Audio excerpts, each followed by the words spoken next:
saw the title of this video, this live. It is the importance of living out your purpose. We need to talk about this because a lot of people are doing things that they really are not passionate about, they don't want to do, but they're doing it anyways. And there's a huge importance that's bigger than even yourself as to why you need to live out your purpose. So we got to talk about it.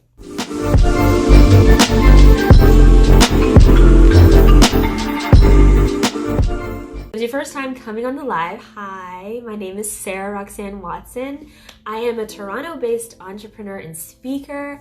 We talk about purpose, we talk about business, entrepreneurship. We also talk about setting goals, achieving them, personal development, all of those great things on these lives every single week on a Saturday. I was listening to something this morning. I don't know if you guys listen to any of Les Brown's stuff. He's a motivational speaker from the States and he's amazing. So if you don't listen to his stuff, I would highly recommend that you do. His story is so profound, and where he came from and where he is now, it's like, I don't care how bad your situation may be right now, trust and believe. If people like Les Brown can go from being abandoned as a twin by his parents on the road, becoming adopted, going through all of these trials as a kid, and come out and be one of the top motivational speakers in the world. This man is making millions and millions of dollars a year.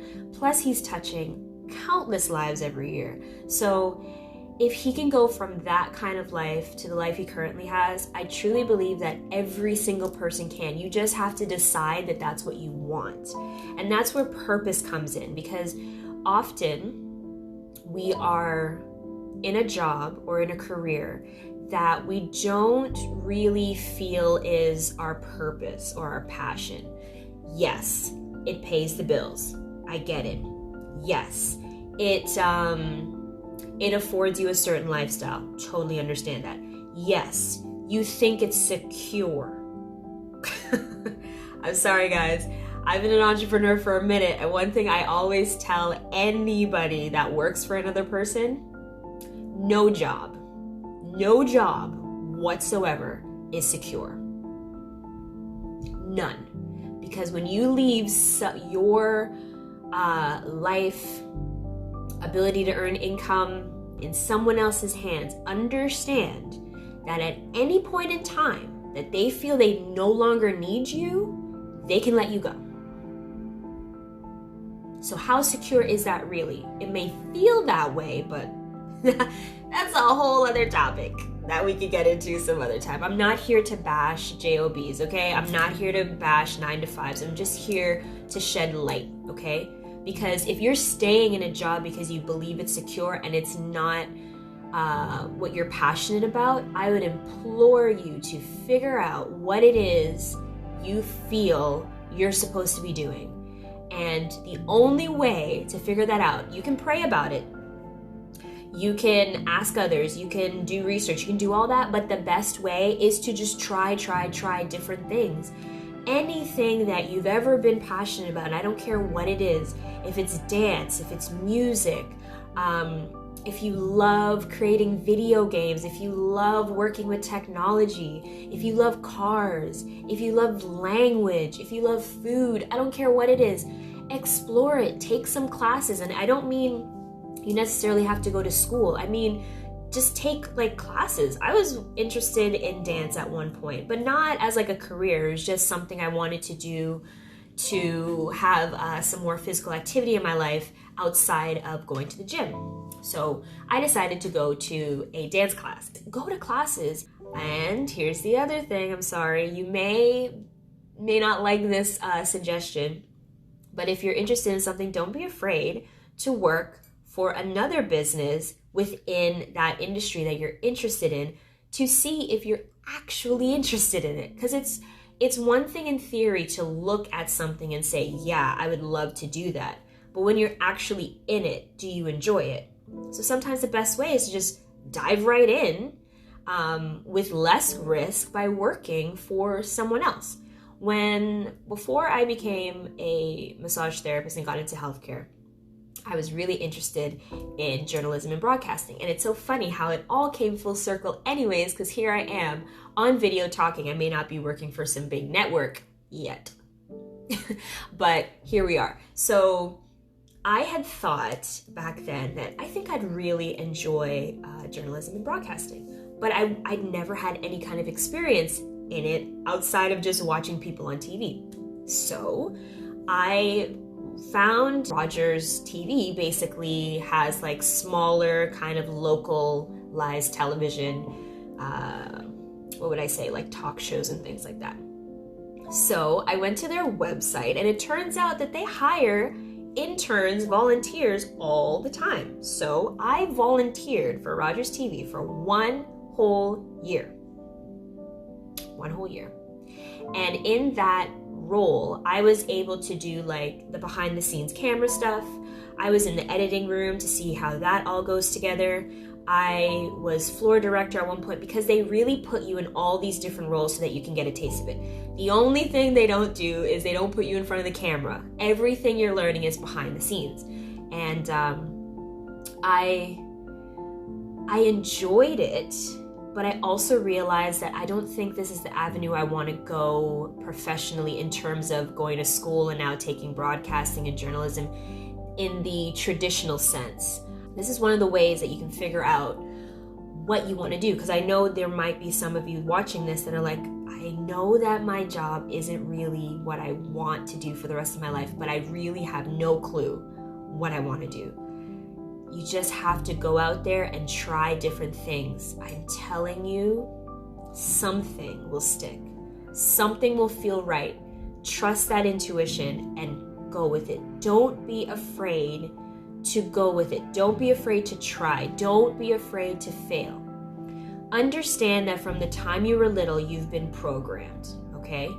Some of the programming has been good and most hasn't been so good. And one of these programmings has been happening since the time you were little, all throughout school. And if you remember, when you were in elementary school, basic school, high school, college, whatever, university, you were rewarded when you did well, right? If you got A's, if you got B's, they gave you good job, they gave you stickers, they announced it to the class that, oh, so-and-so did such a great job, she got the highest mark in the class, he did the best on his project. They praise you when you're doing well, when you're working on something and you produce something really good out of it, right? Now, what happens when you fail? What happens when you fail that test? What do you get? A big old F or a big C or a big D or whatever, and they circle it in red. And red is the color red, although it's associated with passion and all that stuff, it's also associated with anger and like resentment and things like that. We don't realize that colors actually affect our emotions, but it does. So when you saw that as a kid and you knew you didn't get the praise, no one was like, "Ooh, good job, you got a D," or no one's saying that to you, or "Good job, you failed, but you tried." No one's saying that, right? There's that. You didn't get any stickers when you failed the test. Nope, not a sticker, not a star, not a nothing. You didn't get none of that. You probably got reprimanded, right? Your teachers probably said, you need to do better. This is not good. This is bad. You can't make it in life if you keep failing. You'll never make it in life if you keep getting grades like this, or whatever their specific terms were. Your teachers, some teachers are nicer than others. So maybe some weren't as blatant in your face with it, but some were probably like, this is poor work, this is terrible, this is not good. Failing was not good. Getting poor grades is the same as failing, and it's not good. If you fail, you won't get into the universities and the colleges that you're going to apply to. If you fail, you won't get the job that you want, like all of this stuff. So understand that from a very young age, you have been programmed that failure is bad. Imagine from the time you were born, you may not remember all the way back then, but from the time you were born, I don't know, let's say up until 17, 18, you've been consistently told in some way or another that failure is bad and you should avoid it at all costs. So what do you think is going to happen when you become an adult? Do you think you're going to be more inclined to try things that you're not necessarily good at? Do you think that you're going to shy away from anything that you know you could possibly fail at? Yes. So, although it is still your responsibility to break that mindset and that habit, you were set up. We were set up. We were set up. Failure is on the road to success.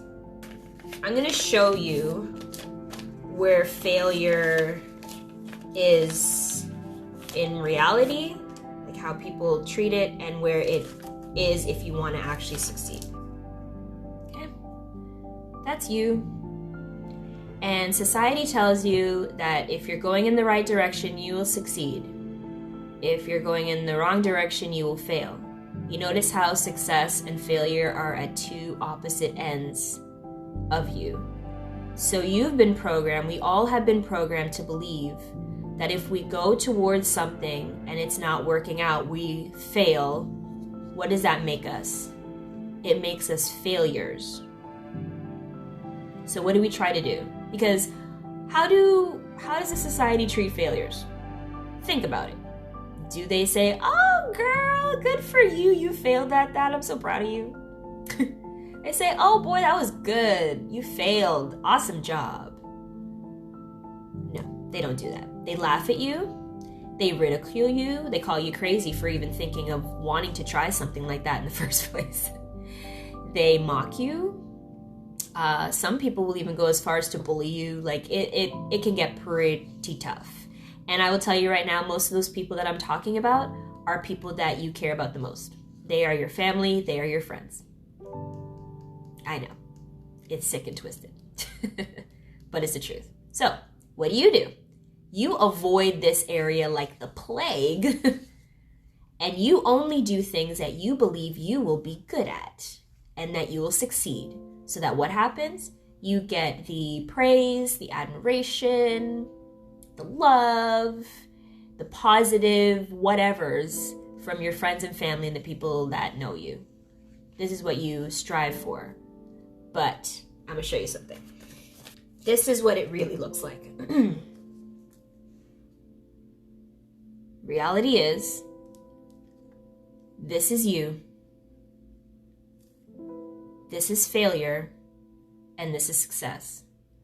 And if we're going in this direction, because obviously we are all striving to succeed, and it's not just about money. We are striving to succeed. Failure is on the way to success. You will not reach here without some failure along the way. Remember, this is you. And you're going towards success, whether that's in school, whether that's in your career, whether that's in life in general. Understand that failure is on the way. It's in that journey on the way to success. You will not reach here if you avoid this. Do you see this? It's in the middle. You can't go around it. You can't go over it. You have to go through it to get here. You've been programmed your whole life to run from failure. I need you to do me a huge favor. Now that you know this, now that you're watching this, you can't pretend like you don't know anymore. I will give you the benefit of the doubt and assume that no one's ever said these things to you before. This is the first time you're hearing anything like this. I will give you the benefit of the doubt. But now, you know. What are you going to do with it? Because the reason why it's important for you to live out your purpose, two things I'm going to point out. One, you as a person are living a life on this planet for a reason. There are things that you're supposed to be doing. There are people that you're supposed to help. There are causes that you are going to add to. There are nations that you're going to change. There are laws and societal things, religious things. Oh my goodness, so many things that you individually can affect positive change on. But I'll tell you right now, if you're doing it from this depleted, unmotivated, not really caring, just going about your day, just trying to get it over with, thank God it's Friday, dreading when Monday comes, hating your job, you're not as effective to do all those amazing things that you were put here to do. When you live from your highest self, the highest expression of yourself, the best version of yourself, you are able to touch so many more people in a positive way. One, they see you and they recognize that, wow, this person is doing things that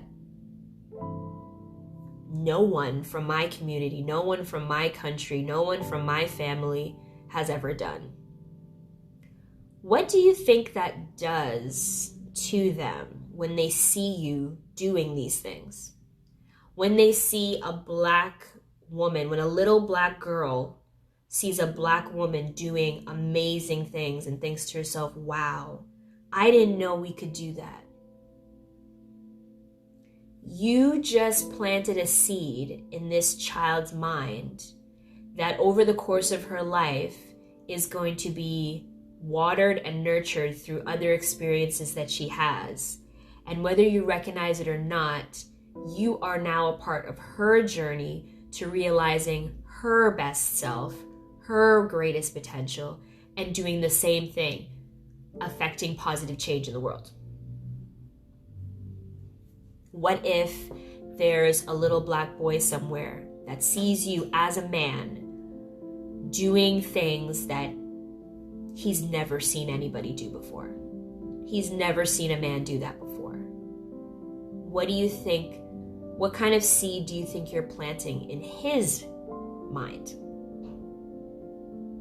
That's why following your purpose is so important.